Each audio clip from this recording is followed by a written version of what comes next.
কহিল যশোদা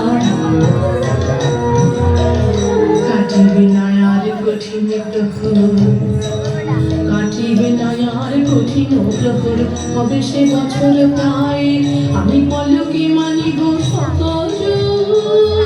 হবে জীবন বিষমতায় মোর, বেঁচে থাকা হবে তাই গো, বেঁচে থাকা হবে তাই প্রাণী কালুষে যে